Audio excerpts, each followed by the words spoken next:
Hello mountain bikers and welcome back to your favorite gear show.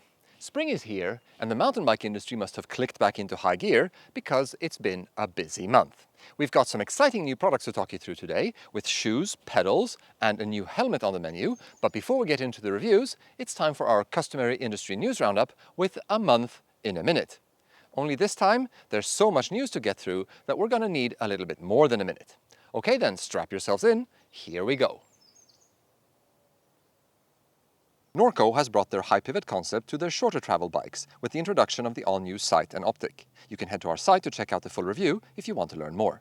Norco also made e-bike headlines with the launch of the sub 40-pound Fluid VLT. Specialized raised their cross-country game by dropping the all-new Epic 8 and Epic 8 Evo. These short-travel speedster are now also much more capable on the descents, to the point that you might consider them for your next lightweight trail bike build. Full review up on our site.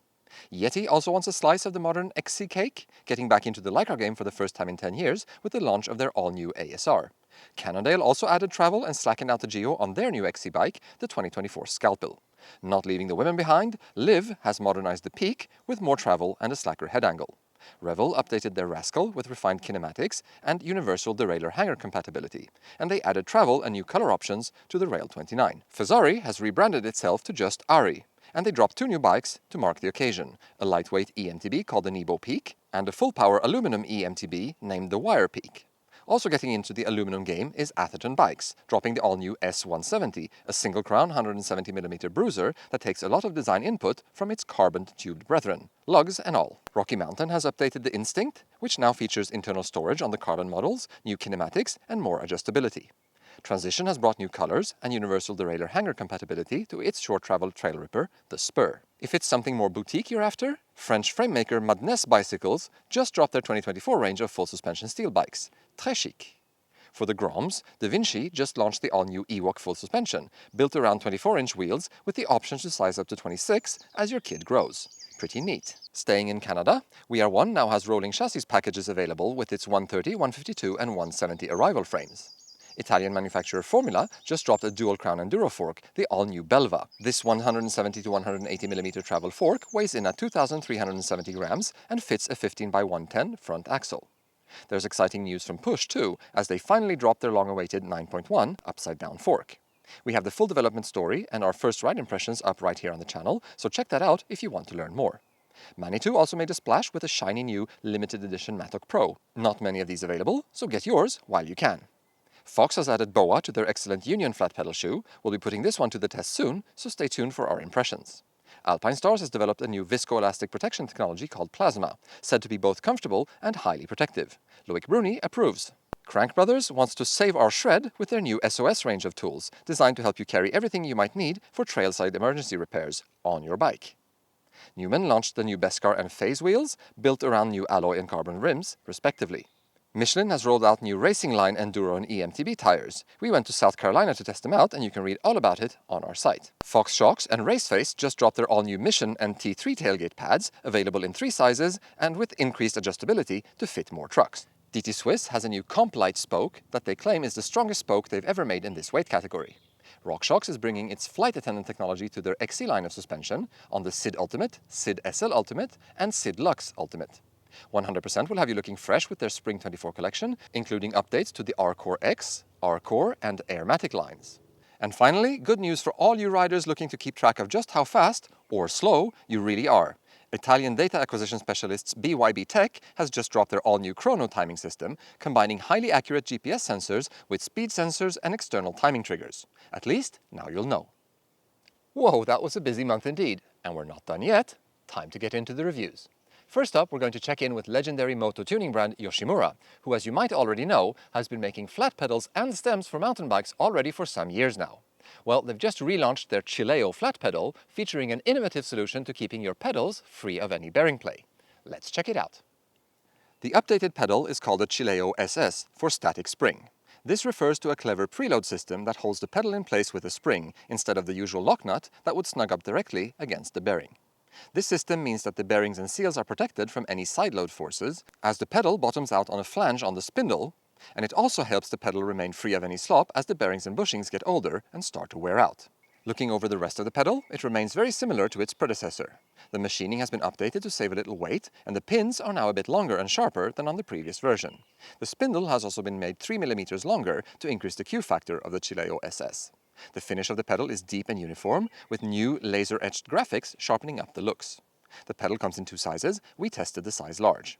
In terms of serviceability, Yoshimura sells refresh kits along with the necessary tools to pull out bushings and retap the pinholes if they should become damaged. Yoshimura has also updated the terms of warranty on the Chilao SS, up from 1 year to lifetime. On the trail, the pedal feels very similar to the original version, just with a bit more of everything. There's a little more grip, probably thanks to the new, sharper pins, and the effective concavity really cradles your foot. The extra 3 mm of pin-to-axle real estate was very welcomed by this tester, who has pretty big feet and likes a wide stance on the bike. It certainly makes the pedal feel a little bit less cramped compared to the original version, although still not as generous as some of the biggest pedals we've tested. What about that spring-loaded floating axle system then? Well, you can't really feel the side-to-side float in action, and there's no noise to speak of when riding either. If you sit on your bike and push the pedal from side to side on the spindle with your foot, you can see the 1 mm of movement, and you can hear a tiny little thunk when the pedal bottoms out on the flange. But as we just stated, this is not something you'll notice while riding. In summary, Yoshimura has taken a good pedal and made it better.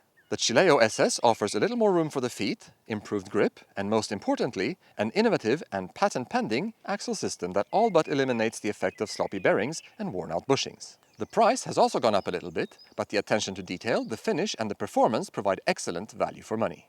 Building on the success of their MT500 trail helmet, Endura's MT500 full-face helmet utilizes the same technology and technical features, but with full-face coverage to provide trail and Endura riders with extra protection for tackling aggressive terrain. At just under 700 grams, the MT500 is one of the lightest full-face helmets out there. Endura achieved this low weight by using 3D-formed choroid panels. The bright green choroid layer is made of small tubes that have been thermally welded together, which essentially means that this layer is made up of 95% air.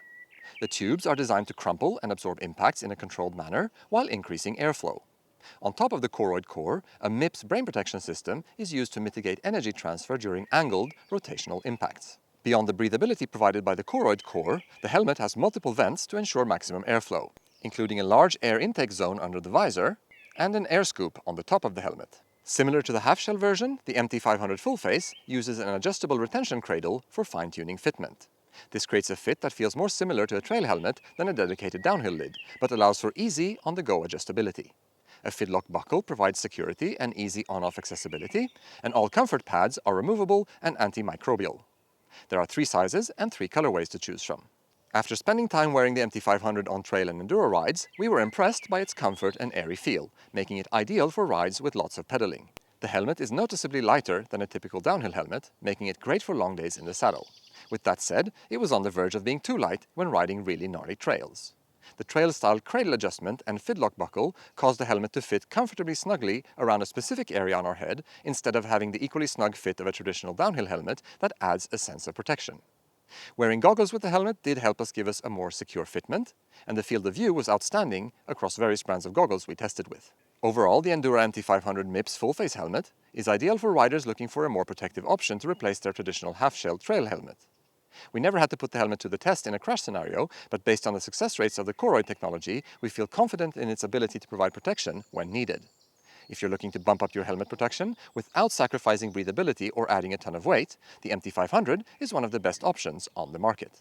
When Crankbrothers introduced their first mountain bike shoes 3 years ago now, they hit the ground running with 3 different models for both clipless and flat pedal riders. Since then, the range has expanded both in terms of styling and models, and now it grows again with the introduction of the all-new Mallet Trail and Stamp Trail shoes. Both exist either with laces or the quick and convenient BOA system that we'll be reviewing here today. The main idea behind the new trail line of shoes was to cater to trail and enduro riders seeking adventure and performance.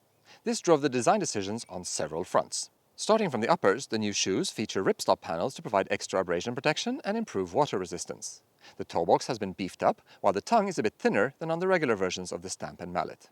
The opening has gained an elastic collar to prevent the ingress of debris, and the closure system is asymmetric for improved comfort. There's also a generous amount of padding around the inside of the heel area. The micro-adjustable BOA dial affects about 2/3 of the opening, with the top section being handled by a sturdy Velcro-equipped strap. Looking at the lowers, Crankbrothers beefed up the sole pattern in an effort to provide better traction both on and off the bike. The flat pedal version uses Crankbrothers high-friction MC2 compound, while the mid-friction MC1 compound is preferred on the clipless version. The lugs are bigger than on the regular Stamp and Mallet, with a significantly more aggressive pattern in the toe and heel area for improved hiking grip. Both shoes have a low-rebound EVA midsole to damp vibrations, with a fiber-reinforced nylon shank used on the clipless version for extra support. The fit of the new trail versions of these shoes is very similar to the regular versions, and they run true to size. The materials are thinner on the trail shoe, which provides for a more direct connection and a snugger feel, but the padding remains comfortable. The BOA system is easy to use and does a good job of sinking down the uppers without any unwanted pressure points. The large strap works very well in terms of providing extra snugness, but the strap is a little bit on the long side, which creates an aesthetic issue if you have narrow feet and need to really sink it down. On the trail, we found these new shoes comfortable and efficient, and they also work well for hiking around, especially the generous amount of flex provided in the toe area of the flat pedal shoe, which helps greatly when moving around in rough terrain. Power transfer is good, and the shoe remains comfortable both on and off the bike, even for a full day out. The cleat box of the clipless pedal needed a few rides to break in, but after that, it has been smooth sailing with easy action clipping in and out. The most important aspect of a flat pedal shoe is the grip it provides on the pedals. The changes made to the outsole of the Stamp Trail are a step in the right direction, as the new lug pattern provides better mechanical grip on the pins. When you're riding with good pressure on your pedals, the feel is solid and trustworthy. However, compared to the current market-leading compounds, made by 510, Specialized and Fox, the surface stickiness of the Crankbrothers MC2 compound leaves a little bit more to be desired.